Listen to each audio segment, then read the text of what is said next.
Harvest season is beginning. But a difficult year for international trade means that a good yield might be more than the market can handle. Aaron Stuvey has more.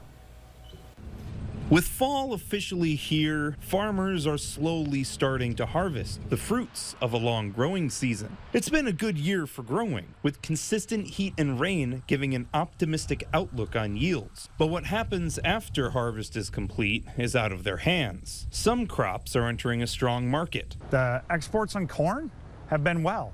Ethanol production on corn been well.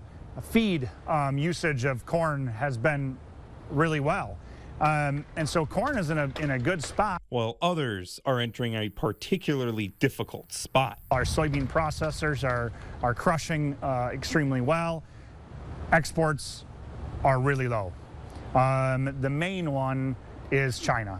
They haven't bought one vessel of new crop soybeans yet, when normally they have boats lined up for it. Export markets have been in question all year long, as the Trump administration has spent the year waging tariffs against international trade partners. That battle has been in the background for most of the year, but now harvest is about to begin and farmers may end up being stuck with product that would normally have an eager buyer.